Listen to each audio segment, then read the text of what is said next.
नमस्ते। चलिए आज उस एक सवाल की तह तक चलते हैं जो हम सबको परेशान करता है। आखिर ये चीजों के दाम बढ़ते ही क्यों जाते हैं? आज हम इसके पीछे छिपे असली किरदारों का पर्दाफाश करेंगे। तो इस आर्थिक जांच पड़ताल के लिए तैयार हो जाइए। ये रहा हमारा आज का पूरा एक्शन प्लान। सबसे पहले सीधे मुद्दे पर आते हैं। बात करते हैं उस अपराध की जो है हमारी रोजमर्रा की चीजों की लगातार बढ़ती हुई कीमतें। किराने की दुकान हो या पेट्रोल पंप, हम सब ने वो झटका महसूस किया है ना? जब दाम अचानक बढ़ जाते हैं तो सवाल ये उठता है कि इसके पीछे असली वजह क्या है, असली अपराधी कौन है? अक्सर लोग कह देते हैं, अरे ये तो डिमांड और सप्लाई का खेल है, पर बात इतनी सीधी नहीं है। हमें अर्थव्यवस्था में और गहरे छिपे हुए उन दोषों को ढूंढना होगा जो पर्दे के पीछे से ये पूरा खेल चला रहे हैं। तो चलिए हमारे पहले संदिग्ध से मिलते हैं। और ये कोई एक इंसान नहीं, बल्कि एक ऐसी दिक्कत है जो हमारी पूरी अर्थव्यवस्था की नींव में एक दरार की तरह है। तो समझने वाली बात यह है कि ये महंगाई किसी एक घटना की वजह से नहीं आती। नहीं, ये तो सिस्टम की उन गहरी खामियों का नतीजा है जो लगातार कीमतों पर दबाव बनाए रखती हैं। और हाँ, कभी-कभी तेजी से बढ़ती अर्थव्यवस्थाओं में ये एक नेचुरल साइड इफेक्ट जैसा भी हो सकता है। सोचिए, अर्थव्यवस्था का अपना ढांचा ही कीमतों पर कैसे लगातार दबाव बना सकता है। मान लीजिए सड़कें खराब हैं, सामान रखने के लिए गोदाम कम है, या फिर एनर्जी सप्लाई में ही दिक्कतें हैं। ये सब चीजें मिलकर एक ऐसा माहौल बना देती हैं जहां कीमतों का बढ़ना लगभग तय हो जाता है। और ये उदाहरण एकदम सटीक है। प्रॉब्लम किसी एक गाड़ी की नहीं है, प्रॉब्लम तो सड़क के डिजाइन में ही है। मतलब सिस्टम ही कुछ ऐसा बना हुआ है जो बार बार रुकावटें पैदा करता है और आखिर में हम सबके लिए चीजों को और महंगा कर देता है। अब बारी है हमारे दूसरे संदिग्ध की, और ये जो है ना, ये कोई गलती नहीं है, ये एक जानबूझकर की गई कार्रवाई है जिसका एक ही मकसद है, मोटा मुनाफा कमाना। हम बात कर रहे हैं जमाखोरी की। ये बाजार के साथ खिलवाड़ करने का एक क्लासिक केस है।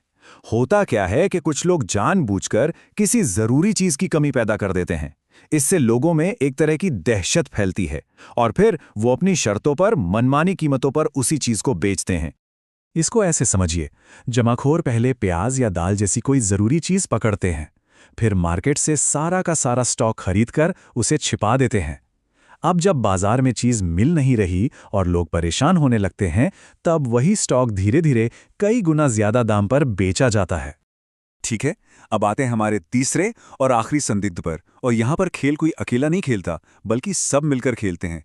ये एक तरह की साजिश है जो कॉम्पिटिटर्स आपस में करते हैं। जरा सोच कर देखिए, अगर शहर के सारे सीमेंट सप्लायर या फिर सारी टेलीकॉम कंपनियां आपस में एक सीक्रेट डील कर लें कि भाई कोई भी इस तय कीमत से कम में अपना सामान नहीं बेचेगा, बस इसी को कहते हैं कार्टेलाइजेशन। और जब ऐसा कोई कार्टेल बनता है ना, तो कीमतें आसमान छूने लगती हैं, उस लेवल से कहीं ज्यादा जहां उन्हें असल में होना चाहिए। इसका सीधा सीधा नुकसान हम जैसे ग्राहकों को होता है, जिन्हें अपनी जेब से ज्यादा पैसे देने पड़ते हैं। तो बात बहुत सीधी है, कार्टेल एक हेल्दी कॉम्पिटिटिव मार्केट का एकदम उल्टा होता है। देखिए, जहां कंपटीशन से हमें बेहतर प्रोडक्ट्स और कम दाम मिलते हैं, वहीं ये कार्टेल हमारी जेब काटता है और तो और इनोवेशन को भी रोक देता है। तो अब जब हमने अपने तीनों संदिग्धों की अच्छे से जांच पड़ताल कर ली है, तो चलिए अब इन सारी कड़ियों को जोड़ते हैं और देखते हैं कि ये सब मिलकर इस पूरी कहानी को कैसे बनाते हैं।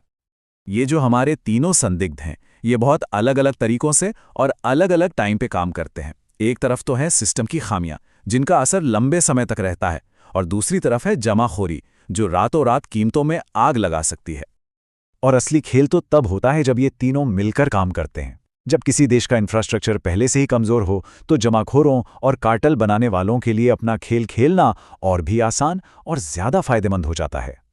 तो इस पूरी जांच का निचोड़ क्या है?